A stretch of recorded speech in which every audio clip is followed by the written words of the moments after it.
I like to say there's days where you get nothing done, and there's days where you get 4 days of work done in one day.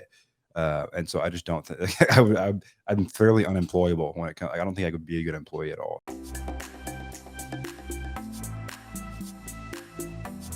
What's up, friends? Welcome back to another episode of the RE Junkies podcast, where we supply your regular dose of all things real estate. Make sure you're the first to get your dose of the RE Junkies podcast by subscribing to this show on this platform or your favorite podcasting platform. I'm Brooks O'Hearn, joined by my co-host Caton Murphy, and today we've got a very special guest, Cole Ruud-Johnson. Cole, I'm glad to have you on the show. Thanks for having me on, guys. Looking forward to it. Yeah, Yeah, it's this gonna be is fun. awesome. Now, Cole, you and I connected over Twitter, and gotta say, I'm super impressed. For those of you guys listening, Cole is a remarkable investor, and just the things that the way that you're already teaching and sharing your story on Twitter really struck me. And then you and I have had some conversations, a few of my favorite things, a little internet battles with some other people in the real estate world, and some controversial threads. So that's the way to go. But Cole, tell us and the listeners a little bit about yourself before we get started. Absolutely. So yeah, I've been in. I'm only 24, turning 25 in May, but I've been in this space for almost 7 years. So it hasn't necessarily been an overnight thing at all. So I dropped out of college when I was 18. I did Running Start in high school, which for those that are listening that aren't familiar with Running Start, it's a program at some high schools in some states that allows you your junior and senior year to take all your classes at a college or community college. So you get all your prereqs done, and you graduate with 2 years of college done. And I was also a big basketball player, so I had a spot on a team down in LA, and so I went down for really the first half of my first year. And I remember sitting in accounting class, and I was like, "This is just not what I want to be doing with my life. It doesn't make any sense to me." And always growing up through high school, middle school, I never could, you know, wrap my brain around working for someone else. So I always had that itch to, I've never had a job. Anytime I needed to make money growing up in high school, I was, working in my parents' business, or I was, teaching basketball. I was training kids on the side. So I could never wrap my head around that. So kind of fast forward, I leave college. I drive home on a Tuesday afternoon. I left class, packed my stuff in my car, and drove home. Um, and I had gotten my broker's license the summer prior, because my brother was a broker, my mom had been a broker, my great grandma had been a broker, my grandma had been a broker. So my family was a lot of real estate brokers. None of them had done anything with flipping off market, anything of that nature, but a lot of them were brokers. So I had basic understanding of, hey, that could be a decent way to make money. What I didn't know is, at 18 years old, it's not the easiest thing to do to, convince someone in Bellevue, Washington, with their $1.5 million house to uh, to sell with you. So that was the harder part. So I got home, I moved brokerages 3 or 4 times. I tried to blame it on the brokerage and kept doing open houses, kept calling expired listings. I was doing buyer showings for people, and you're just hustling, trying to figure out a way to get some traction, still living at home. And then, I would say probably 6 or 8 months into my kind of broker journey, I hung my license at a brokerage who had a kind of an off-market side. They were bringing investors in on Thursday nights to their company, and they were previewing auction deals. They were going to hit the auction steps the next day, and selling them and taking hard earnest money checks so they could take to the auction steps and bid on deals for them. And they were putting $10,000, $20,000 assignment fees on the deals. And I'm like, what is an assignment fee? What is this? And coincidentally, actually, I'm a big believer of, things kind of just align at the right time for you if you go all in. So the next day I was at Applebee's with a buddy of mine who became my first business partner. We're having the 2 for 20 wings and things that you do at Applebee's. And I pulled up my Instagram, and I saw this kid on my story posting this $40,000 wholesale check that he just did in Tacoma, Washington. And, he was a younger guy too. And that's why I post a lot of what I do, because it makes it tangible for people. And, they were more on the flashy side. Here's my car, here's my shoes, here's my private jet flight. And I don't do a ton of that, but it still made it tangible for me and go, okay, this is something that I actually can do.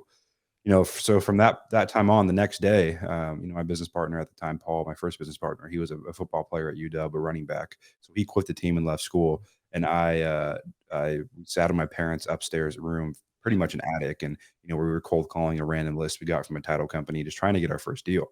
And so that was kind of the beginning of the origin story, right? That led to, after 3 to 6 months of cold calling, we got our first deal from an agent. That first deal ended up being $105,000, and so I can go into the specifics of that. But in terms of getting into the business and my intro into real estate, and making my first dollar in real estate, that was my journey. I love that. I love that. Now, you said that was $105,000 deal.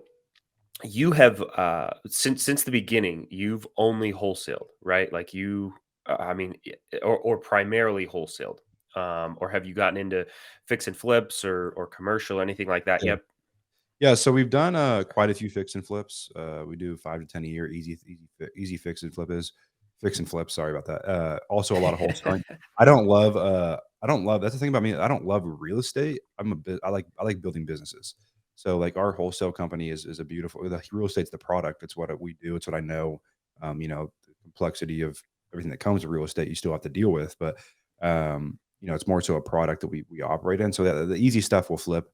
Primarily we wholesale, and then I also do a lot of work with, especially moving in 2023, with larger operators and self storage, multifamily, commercial things of that nature as well. So I'm pretty experienced in all of it. I had a portfolio myself at one time, buying a kind of lower price point duplexes that with high cash flow. I hated that. It wasn't. It's just not my thing. My thing is business. So uh, yeah, that's kind of where I'm at right now on the real estate side. And that's and we'll definitely get into more of that. That's something that really stuck out to me when you and I first connected was the business side of it, because you've got your wholesaling business that you've scaled, you've got your call center business that you scaled, and I remember seeing like one of the first tweets that you and I ever connected on was you talking about how you built your call center. And I know Twitter is very limited on characters and things, but you were like, you broke everything down about building your call center, and you were like, here's how I did it, here's how you could do it, like it's super simple, go for it. And I was like, this kid's got a brain that's way different than a lot of people, even people in real estate. So that was one thing that really stuck out to me. And for those of you guys listening, Cole just mentioned all the knowledge that he drops on social media. And like I said, his Twitter feed is full of great investing advice. So for those of you listening that want to connect with Cole, I highly recommend following him on Twitter. He's also on TikTok and YouTube and Instagram for those of you that want some free advice and free investing advice. So check him out there. We'll have the links in the show notes. So Cole, so you're plugging along. You were by the track record there, it sounds like you were about 18 or 19 when you first got your first deal. Yep. And then so you had the business partner, then you started kind of growing. Let's go to, when did you hit that low point that every Yeah. entrepreneur hits, of Yeah. like the walls are kind of closing in, the pit as we call it here on this show? Yeah. Yeah, I call it kinda a crucible. I think every human goes through a crucible in their life that kinda shapes, the direction of their life and what they become passionate about, and, things of that nature. So for me, we were probably 2.5 years in, so we had scaled quickly. We had an in-office team of 10 or 12 sales guys and a transactions team. We'd grown really quickly. We were doing a couple hundred grand a month in just wholesale fees, and not super profitable though. I wasn't really an experienced entrepreneur, and started to burn out. I guess I didn't know I was, but started to kind of lose motivation. Started to everything kind of felt dry. Nothing really, really sparked me anymore. And then I started having like weird vertigo episodes. I don't know if you guys have dealt with vertigo, but vertigo is it's just you start spinning. The first time it happens to you though, it's like, whoa, what is going on? And then I started having panic attacks, the normal burnout kind of phases that go to panic attacks. I was 19 or 20 at the time, and then from there I dealt with, I ended up, I guess, I've been a carrier of Lyme disease my whole life. Everyone in my family is, from my mom, because she grew up in New York. Wow. That's where it's prevalent. So because my health got so bad, I got so stressed, went downhill, that kinda became active, so I started getting really sick. I would wake up, over a period of 4 weeks, I essentially went from playing basketball 4 hours a day and working 8 hours a day to, sleeping 18 hours a day. I couldn't drive. My vision got so bad because, there's a million different things that Lyme can do to you. So my vision got so bad. My body got so weak. I could barely walk, couldn't lift weights. I was shaky. I was, pretty much everything you can think of. It was chaos for it's still, and I'm still like, I'd say I'm 95% recovered from that, but it's taken me years to kind of regain my health. So that was kind of the crucible I went through. And that pretty much shut down the business. Thankfully, I had a good team, so we were still making money. That was the beginning of the end for my first business partner and I. We just weren't aligned on where we wanted to go, and how we wanted to build it. So we split, and then my first hire ever, Mike, who was our sales team leader, became my partner, and he's still my partner to this day. We have an incredible partnership across multiple companies, and he's kind of the backbone. He's behind the scenes. He's hiring sales guys, training sales guys, making sure deals are getting locked up and the ship's continuing forward. So, but I was down and out for a year and a half, pretty much, of just not being able to work, not being able to do anything. And that's people won't know that because I was still building companies, but I was building companies from my bed. I was, on my laptop in my bed, and I was still doing stuff, but it looked very different. So that was my crucible. That I would say shook me up as an entrepreneur, kind of what I wanted my life to look like, my days to look like, my companies to look like. That was the beginning of kind of a transition to where I'm at now, which I would say is a very good place. I still have those days where, you're working 12, 16 hours, but it's very different than it was before where, um, I know the signs of, getting to that place, and I'm never going to go back there. So yeah, I hope that answers your question. I don't share that a ton, but that's kind of my, um, what shaped me a lot to become the business Yeah. owner and person I am right now.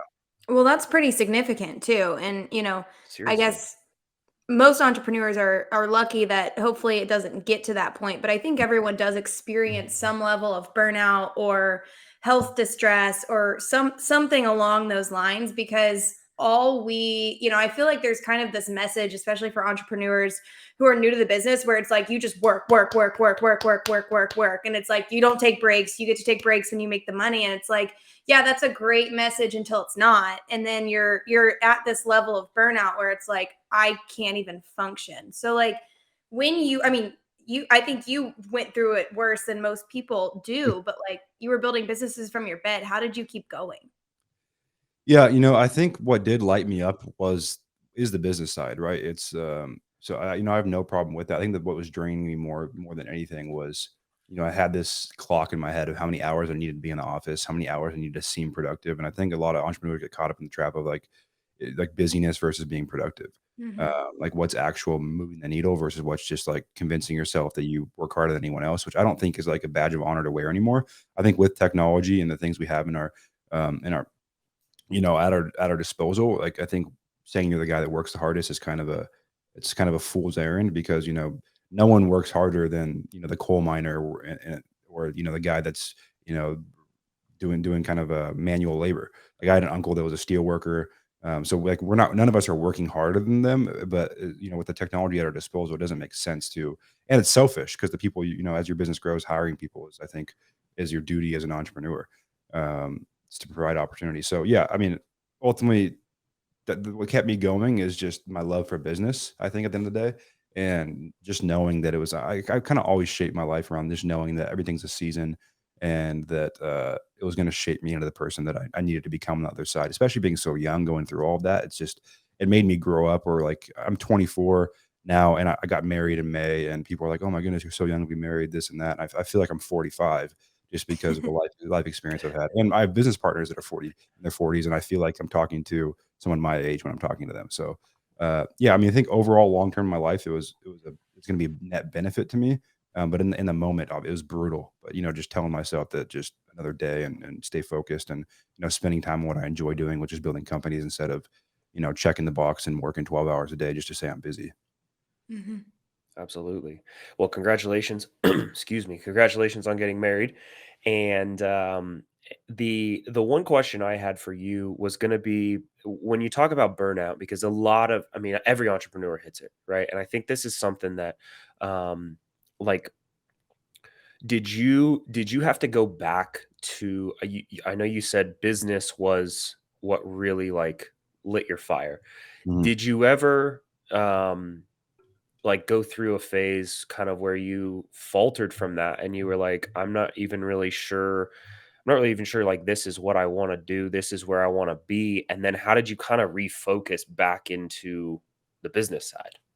Yeah, no, I never really faltered into that, right? I faltered into, like, what was I doing that put me in this situation? And, Okay. if I would have come to the conclusion that it was just business in general, I wouldn't be here because, getting to that point, you realize, like, health is more important than anything. I'd rather make 50 grand a year the rest of my life working at a UPS office than have to deal with that health situation again. So, I think more my conclusion was how I was doing my days versus, like, what I was doing. So, yeah, I mean, I think that answers that somewhat. Yeah, so it wasn't like, do I want to falter from business? It was how do I want to structure my day so this never happens again? I think again, like I talked about from middle school and high school on, like I never could wrap my brain around having a job. And still to this day, when you look at like my predictive index, everyone in our company takes like the personality, like I would be the worst employee on earth. Just the way I operate, like Yep. all entrepreneurs type A, like you're just jumping from thing to thing. Uh, there's like I like to say there's days where you get nothing done, and there's days where you get 4 days of work done in 1 day.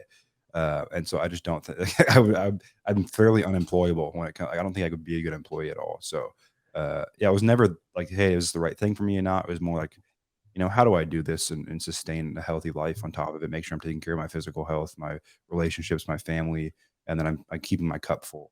I think as entrepreneurs, we drain our cup and pour it into our business, and we tie our identity so closely to our business. So it was more a gut check for me of like, my business isn't me. Like I don't have to be a million. I don't have to make millions of dollars next year. Like and just really slowing down and making sure I'm living the way I want to live, and let business come second to that. That's awesome. That's such a unique and very mature perspective for somebody who was in their early 20s when that happened. That just, I mean, that's something that you never hear about, almost never. So, what are you talked about some of the lessons you learned? If you could highlight some of those as you climbed out of the pit that shaped you, and then where are you at today? Let's dive into some of the businesses you have, because I think this is super Yeah. important for the listeners to hear. Yeah, I think the number one thing it really taught me is, leaning on people and really what delegation means. When you're sick like that, you still need stuff to get done. So, that's when I started really getting familiar with, what is, assigning responsibility to other people and bringing people in and trusting them mean. And that's why I've built the companies I have, is because of other people and partners. So, that was really the main lesson I took away from that, is exactly that. Like, you'd like a 20% of $10 million is much better than 100% of $1 million and hating your life. So, kind of designing all my companies around that thesis. So right now, kind of my, I guess, quote unquote, like personal holding company of companies is I have the real estate company. So we still operate. We just opened a headquarters in San Diego, pretty big headquarters. So we're a team of 35-ish on that company. That's mixed with about half stateside employees and about half virtual overseas. Then we have, I guess, in our marketing side, we have like 50 cold callers. So that, I guess, adds to our payroll, but I don't count them as like internal team.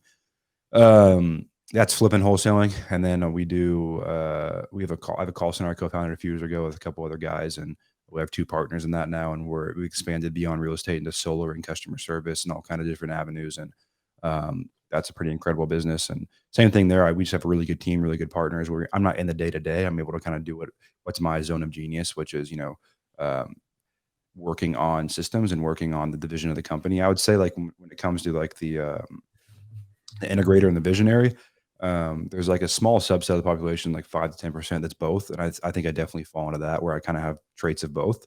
So I'm able to kind of be the guy that formulates systems, and the guy that runs projects, and the guy that kind of drives vision, which is I love doing all of it. So and then we do a lot of consulting stuff. So I do consulting for, newer investors all the way up to hedge funds on their off market deal sourcing efforts, whatever asset class they want to focus on, and then on the single family side as well. So those are kind of the things that we're into right now. Obviously, we have some, as every entrepreneur does. There's always things that catch my eyes. I'm like, oh, I want to try that, but I try to stay kind of to my 4 or 5 things the best I can. Yeah, Yep. so That that's shiny object syndrome. No, that's it'll get every one of us.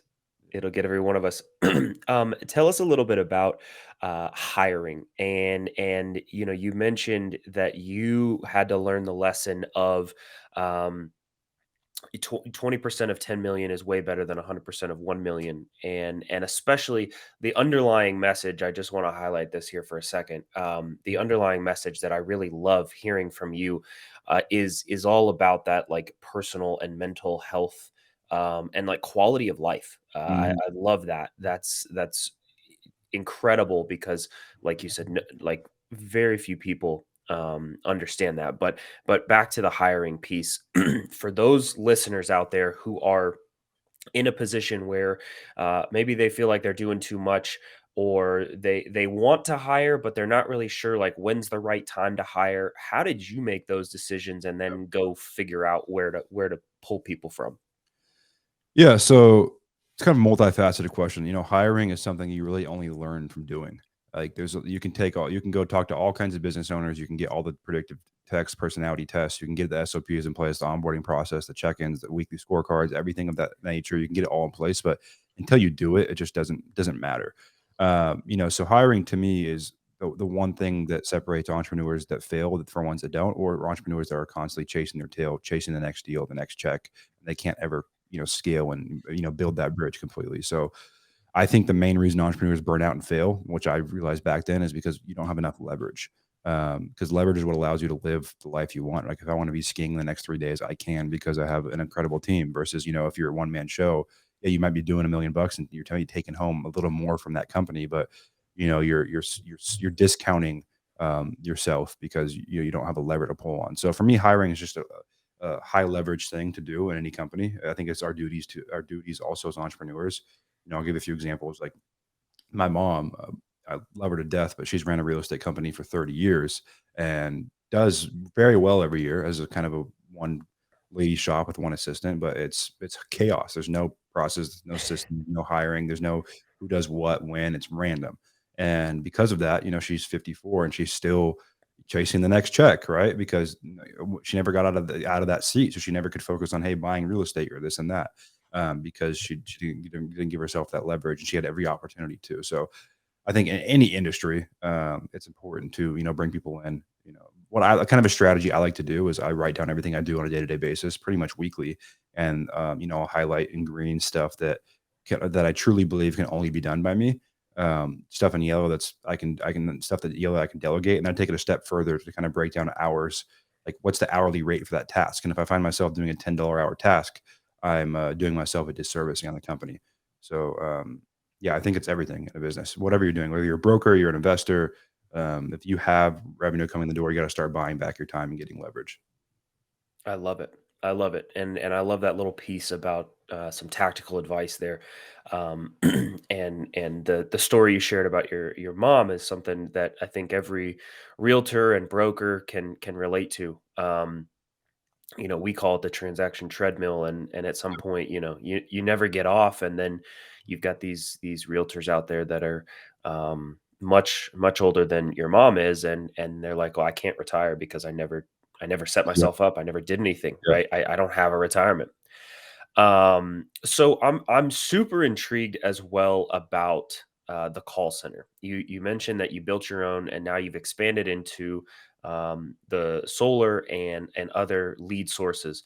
How did the call center come about? What did what happened there? What was the driving force? Because most real estate investors and pros are just like, hey, I'll go pick up the phone and find a Yeah. call center, right? I mean, you've got you could throw a stone and find a call center in real estate.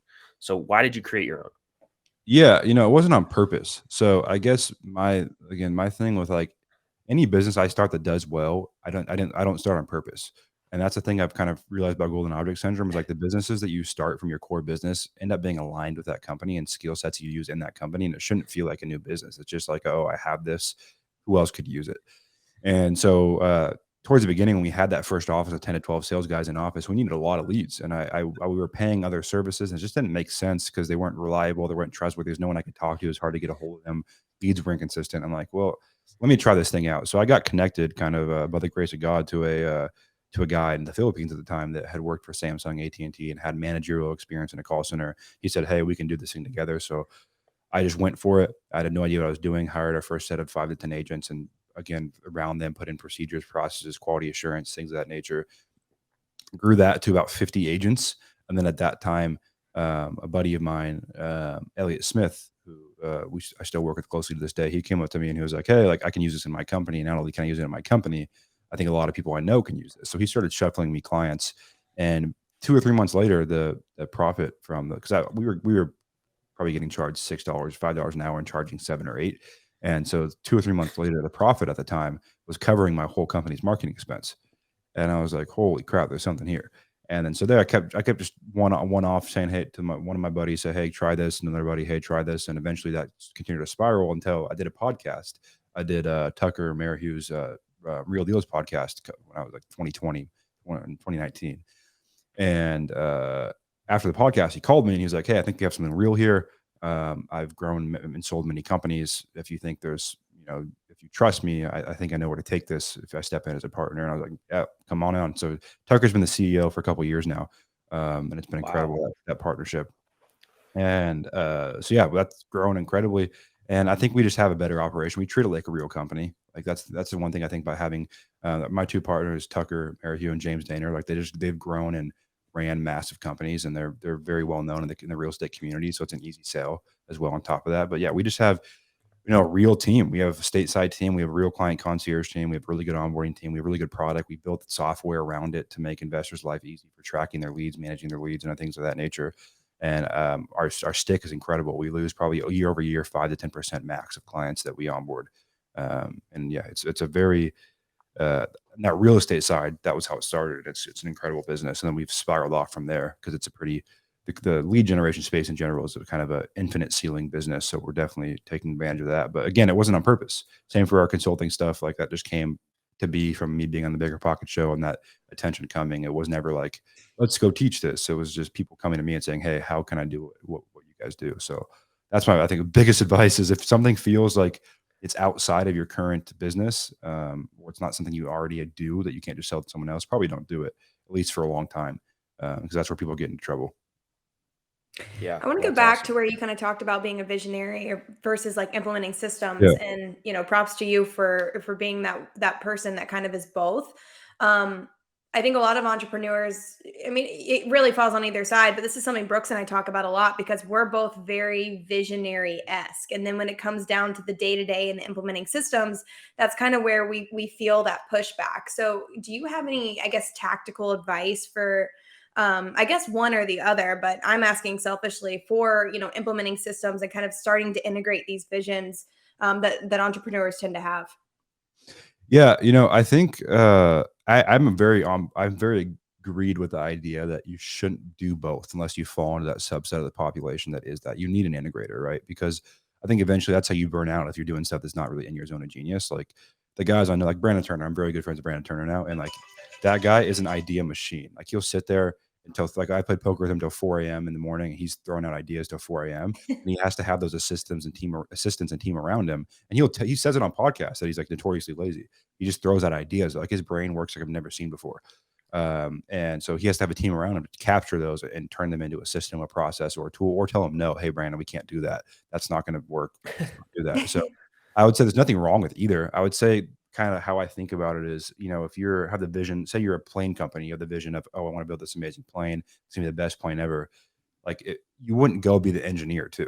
Like you Sure. would hire an engineer. And I think the same thing. I think, it's kind of funny to use that analogy because my grandpa was he went to, he did 18 years of school. He became a Boeing engineer. He went back to Johns Hopkins, became a doctor, and went back to school, became a lawyer. And so I think he had that kind of same brain that I do. That's very much like, because he built a law firm, is build a business and also kind of be the engineer. But I think if you don't fall in that subset, it's honestly better because you can focus on one thing. Um, so yeah, I don't think anyone should do both. As a founder, as your bootstrap company, you have to do both for a while. You have to wear both hats. But even Sure. still, you can go find cheap labor to build a system or build a process or a tool on Upwork. You can pay a developer $20 an hour if it's software you're building, like whatever you're trying to do with the technology that's out there right now, you can find someone to do it for you. So you don't have to step into that role, even if they're on call. That you put them in a Slack channel and they can facilitate whatever idea you have. Beautiful. Thank you. I love it. I love that. I love that. For those of you guys listening at home, the best way again to connect with Cole is his Twitter, his TikTok, his YouTube, and his Instagram. He also has a free wholesaling course that he offers completely free. And then if you are out there and looking to get connected with his call center, I've interviewed with them and we'll be getting started with them shortly. So definitely recommend that. Those links are going to be in the show notes. And Cole, I have to plug those. I'm sorry. Uh, It's free value. yeah, And thank you. for those of you guys listening at home, we always try to help our guests, right? We help our guests, and Cole was Cole before we got on was like, hey, I don't really plug a lot of my stuff. Just send it to my social media, but I want to promote that because I've been through that, and I think it's great what you're doing and what you've got offering. So, really quickly, I want to turn now to the lightning round. So, the lightning round here is it's just rapid fire questions, short answers. We just pick a few questions and drive them to you. And so let's get started. The first question I'm going to ask you, Cole, is what's your ideal vacation in one sentence? Oh man, my ideal vacation would be a place that's sunny with a beach and you could ski. That doesn't really exist. So I mean, they're going to be on a beach. Maui, you're going to be skiing in Whistler. That's my ideal There you vacation. go. All right. All Fair right. enough. I'll What see is you in Maui. all right? What is your all-time favorite? Let's go business book. That's it. I'm not a big reader. That's what people are Okay, surprised we about. could go to podcasts too. I'm not a big podcast listener. I'd say How do you consume new information? how I consume new information is a good question. I think Twitter. I love Twitter. Uh, Okay. I'm a reader, but not a book reader. I'd say the books that I have read that have helped me is more time management, Okay. the 4 hour work week, that kind of stuff is kind of how I've kind of mapped out a lot of our companies and how we delegate. Then podcasts. When I do listen to a podcast, I like Alex Hormozy, I like how his brain works around business. So that's probably the one I spend most of my hours listening to. Okay. Perfect. I love it.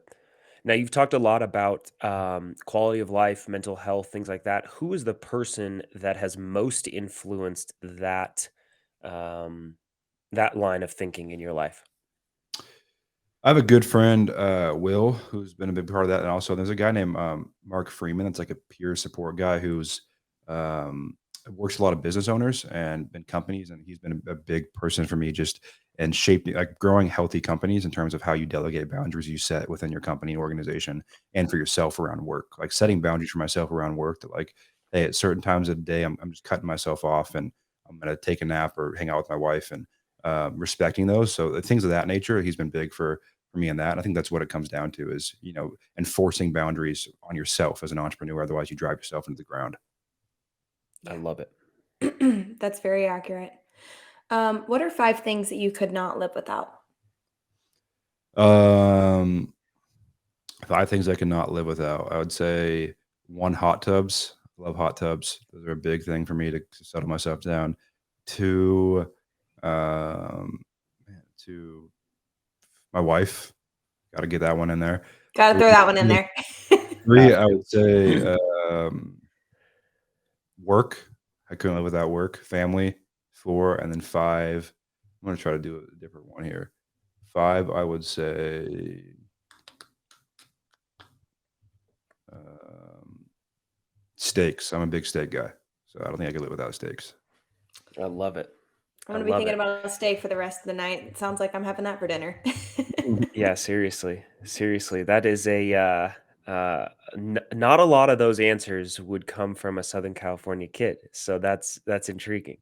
Yeah. Um, I'm not a Southern California kid. I'm from Seattle. I knew I was Yeah, gonna say I knew, yeah, from your you originally were not, but yeah. um as you've grown into it. All right. Well, based on the way you answered that question, I'm gonna switch up this next question and say, what would be your vision for retirement? I don't want to retire. I think that's the big thing. I think that's what I think also allows me to be successful. Like the guys that I know retire, they go downhill. Like my grandpa got kicked out of his law firm at 72, went downhill from there. My father-in-law, um, very big business guy. He was one of the ran one of the larger financial practices in the world. Um, and he still goes to the office every day. 75, wakes up, goes to the office, and continues to. He just sold his last company, but continues to operate every single day, and that keeps him going. And he's young. You think the guy's 45 with how just his personality, how up to date he is with everything. So that's my goal, man. My goal is keep my body healthy and keep my brain into something for as long as I can.